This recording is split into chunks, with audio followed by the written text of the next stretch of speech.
हमने पिछले पार्ट में देखा था कि फेमरू अपने पिता महानरेश को जान से मारने के लिए हिरोदगार्दो को कहती है और ये सुनकर जो महानरेश होते एकदम शॉक्ड हो जाते हैं। यहाँ पे महानरेश को अपनी बेटी की बातों पे बिल्कुल भी यकीन नहीं होता, जिसके बाद वो उस कक्ष से बाहर चले जाते हैं और जैसे वो बाहर निकलते तभी उन्हें लीजे और यूलिसिया देखने को मिलती है। महानरेश के सामने लीजे आके कहती कि मुझे पता कि आप क्या करने की कोशिश कर रहे हैं, आपकी बेटी को जल्दी से बुढ़ाने की एक बीमारी लग गई। ये सुनकर महानरेश एकदम हैरान हो जाते और कहते कि तुम्हें इस बात का कैसे पता, जिसपे लीजे कहते कि इस बीमारी का कोई भी इलाज नहीं है और अगर गलती से ये श्राप टूटा भी तब भी आपकी बेटी एकदम पहले की तरह ठीक नहीं हो पाएगी और आप अपनी बेटी को पहले की तरह ठीक करने के लिए एक दानव के अनंत यौवन का इस्तेमाल करना चाहते थे। लीजे की इन सारी बातों को सुनकर महानरेश काफी ज्यादा गुस्सा हो जाते और वो कहते कि मैंने अपनी बेटी को ठीक करने के लिए कितनी ज्यादा कोशिश की और ऐसा करते समय मुझे किसी दानव का अनंत यौवन भी नहीं मिला और साथ ही मैंने उस आदमी की कितनी सारी बातें भी मानी। ये सुन के लीजे और यूलिसिया एकदम हैरान हो जाते हैं, जिसपे महानरेश कहते कि अपनी बेटी को बचाने के लिए मैं किसी भी दानव को अपनी रूह भी बेच सकता हूँ और तभी वो अपने हाथों पे एक चाकू से कट लगाते और उस जगह पे एक दानव का आह्वान करने लगते। लेकिन जो महानरेश ने यहाँ पे दानव का आह्वान करा था वो पूरी तरीके से फेल हो जाता और ये देखकर महानरेश काफी ज्यादा हैरान हो जाता है। तभी हम देखते कि वहाँ पे हिरोदगार्दो भी महानरेश का पीछा करते हुए आ जाती है। तब लीजे हिरोदगार्दो को देखकर कहते कि अच्छा तुम्हारा नाम हिरोदगार्दो, मैंने कुरुत साहब से तुम्हारे बारे में काफी कुछ सुना है। जिसपे हिरोदगार्दो कहते कि अच्छा तुम लोग कुरुत के दोस्त, तो तुम लोगों ने कुरुत का काफी अच्छा ख्याल रखा है। तभी हिरोदगार्दो अपनी तलवार को निकालते और महानरेश को जान से मारने की कोशिश करने लगती है। हिरोदगार्दो कहते कि अगर हमने इसे अभी जिंदा छोड़ दिया तो ये कभी न कभी किसी खतरनाक दानव का आह्वान करेगा, जिस कारण बहुत से मासूम लोग जान से मारे जाएंगे और तुम्हें बता दो कि फेमरू ने ही मुझे कहा है कि मैं उसके पिता को मार। जिसपे महानरेश कहते कि क्या तुम सच कह रहे हो, मेरी बेटी फेमरू ने ही ऐसा करने के लिए बोला है। ये सुनकर महानरेश को काफी ज्यादा गिल्ट महसूस होता और वो कहते कि मैं तो बस हमेशा से यही चाहता था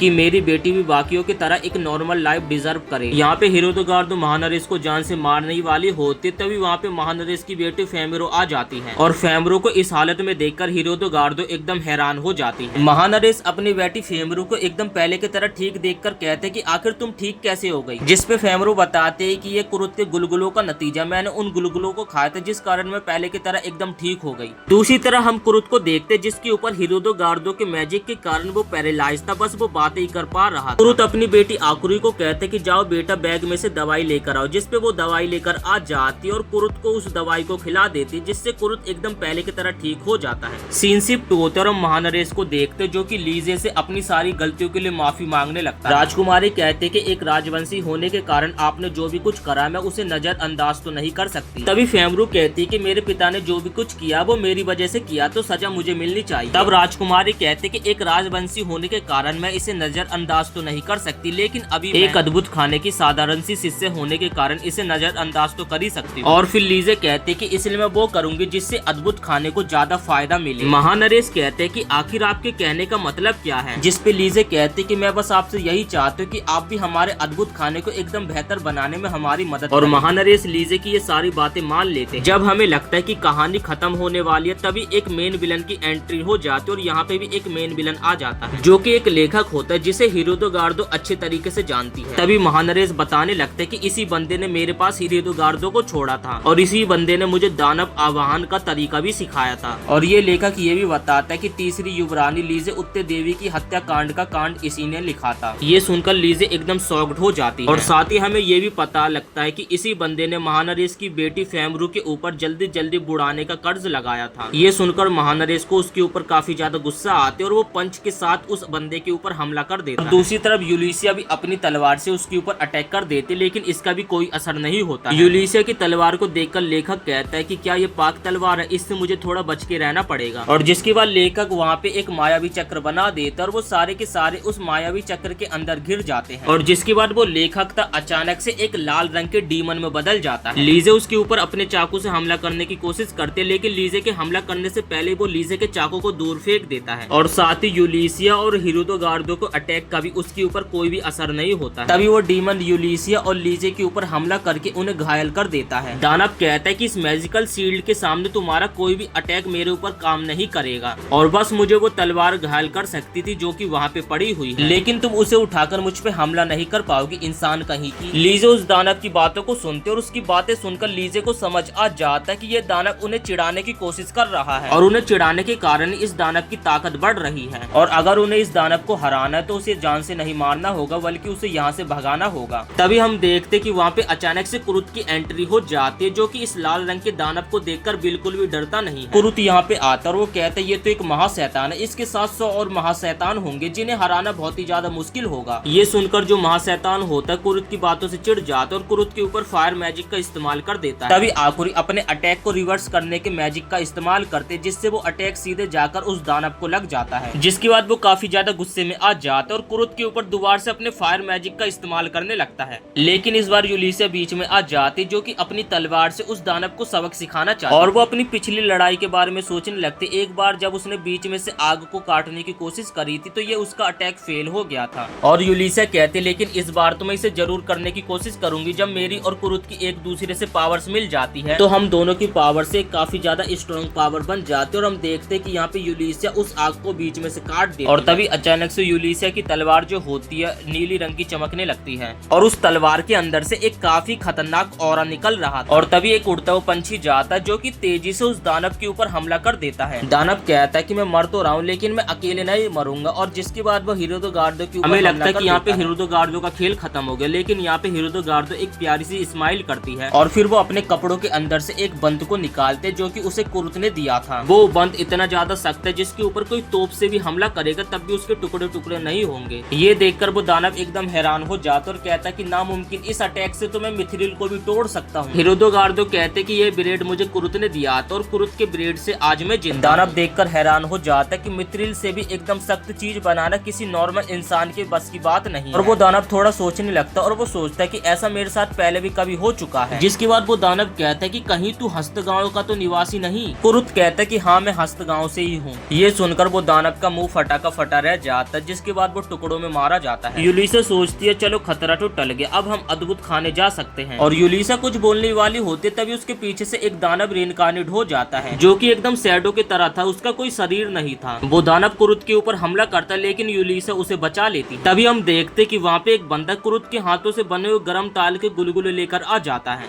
जिसके बाद वो शैडो जैसे दिखने वाला राक्षस उस आदमी की तरफ बढ़ने लगता और उसके हाथ में जितने भी गर्म ताल के गुलगुले होते हैं सबको एक बार में चट कर देता और वहाँ से गायब हो जाता है। इसके बाद हम देखते कि ताइकुन महानरेश सभी प्रजा के सामने अपनी बेटी के जिंदा होने का ऐलान कर देता है और दूसरी तरफ जो हिरोदोगार्दो और उसके साथ जो डीमन होती है वो दोनों अपने वतन वापिस लौट गए और चंद्रमुखी गुलगुले रेस्टोरेंट की बिक्री भी काफी जोरों शोरों से तेज होने लगी। इसके बाद कुरुत और बाकी सभी दोबारा से अद्भुत खाने में पहुंच जाते हैं। सीना और उसके साथी पूछते कि बताओ कुरुत तुम्हारा आखिर सफर कैसा रहा। कुरुत कहता है कि मैंने तो वहाँ जाके कुछ भी काम नहीं करा और महानरेश से लीजे और यूलिसिया ने ही मोल भाव करने का काम। कुरुत ने अभी तक जो भी महानरेश के साम्राज्य के लिए अच्छा काम किया था उसके लिए महानरेश उसे एक दरबारी किताब देते। इसके बाद हम हिरोदोगार्दो को देखते, उसके हाथ में एक फूल होता और हिरोदोगार्दो को जाने से पहले कुरुत ने उसे एक फूल बनाकर दिया था, वो भी अपने हाथों। और कुरुत उससे माफी भी मांगता कि मुझे माफ कर देना कि मैं तुम्हारे लिए उन कमल के फूल को नहीं ला पाया। हिरोदोगार्दो अपने मन में सोचते कि कुरुत मैं तुमसे 10-12 साल बाद मिली थी लेकिन तुम अभी भी पहले की तरह हो। हमें तो काफी एक दूसरे से बातें करनी थी लेकिन हमें ऐसा करने का मौका ही नहीं। कुरुत ने यहाँ पर सभी के लिए खाना बनाया था और सभी अद्भुत खाने के लोग उस खाने को एंजॉय करते हुए खा रहे थे, लेकिन जो लीजे के द्वारा डुप्लीकेट अद्भुत माहिर होता है वो बिल्कुल भी खाना नहीं खा रहा था। कुरुत कहता कि आखिर आप खाना क्यों नहीं खा रहे, जिस पे वो अद्भुत माहिर कहते कि आज मेरा थोड़ा सा पेट दर्द है और अब मेरा अपने वतन लौटने का समय आ चुका है तो मैं तुमसे एक फेवर चाहता हूँ कि तुम अगले अद्भुत माहिर बन जाओ। ये सुनकर कुरुत एकदम हैरान हो जाता है लेकिन वो थोड़ा सा खुश भी होता है क्योंकि ये एक अच्छी पोस्ट है और इस पोस्ट पे रहकर ये अच्छे अच्छे काम भी कर पाएगा। इसी के साथ 12वां एपिसोड भी यहीं पे समाप्त हो जाता है। अगर आपको दोस्तों वीडियो पसंद आई तो वीडियो को एक लाइक करके चैनल को सब्सक्राइब जरूर से कर देना।